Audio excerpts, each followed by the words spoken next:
ओम साई राम। बोलिए श्री सच्चिदानंद श्री सद्गुरु श्री साईनाथ महाराज की जय। ओम साई राम। साईं बाबा की दक्षिणा मीमांसा। बहुत काल तक बाबा भक्तों से कुछ भी स्वीकार नहीं करते थे। वे जली हुई दिया सलाइयाँ एकत्रित कर अपनी जेब में भर लेते थे। चाहे भक्त हो या कोई, वे कभी किसी से कुछ भी नहीं मांगते थे। यदि किसी ने उनके सामने एक पैसा रख दिया तो वे उसे स्वीकार करके उससे तंबाकू अथवा तेल आदि खरीद लिया करते थे। वे प्रायः बीड़ी या चीलम पिया करते थे। कुछ समय लोगों ने सोचा कि बिना कुछ भेंट किए संतों के दर्शन उचित नहीं, इसीलिए वे बाबा के सामने पैसे रखने लगे। यदि एक पैसा होता तो वे उसे जेब में रख लेते थे। जब बाबा की कीर्ति दूर दूर तक फैली और लोगों के झुंड बाबा के दर्शनार्थ आने लगे। जब बाबा की कीर्ति दूर दूर तक फैली और लोग झुंड के झुंड बाबा के दर्शन के लिए आने लगे तो काका ने उनसे दक्षिणा लेना आरंभ कर दिया। श्रुति कहती है कि स्वर्ण मुद्रा के अभाव में भगवत पूजन भी अपूर्ण है।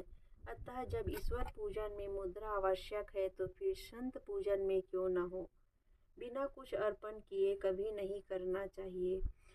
उन्हें क्या भेंट दी जाए, अधिकतर मुद्रा या धन। इस संबंध में उपनिषद में वर्णित नियमों का अवलोकन करें।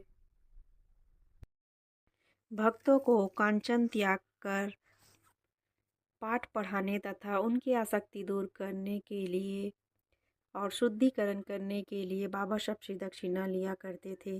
परंतु उनकी एक विशेषता भी थी। बाबा कहा करते थे, जो कुछ भी मैं स्वीकार करता हूँ मुझे उससे 100 गुना अधिक वापस करना पड़ता है। बाबा के पास दक्षिणा के रूप में बहुत सा द्रव्य एकत्रित हो जाता था। सब द्रव्य वे उसी दिन व्यय कर देते थे और दूसरे दिन फिर सदैव की भांति निर्धन बन जाते थे। जब उन्होंने महासमाधि ली तो 10 वर्ष तक हजारों रुपया दक्षिणा मिलने पर भी उनके पास स्वल्प राशि ही शेष थी। दक्षिणा लेने का मुख्य ध्येय तो भक्तों को केवल शुद्धिकरण का पाठ ही सिखाना था। ओम साई राम।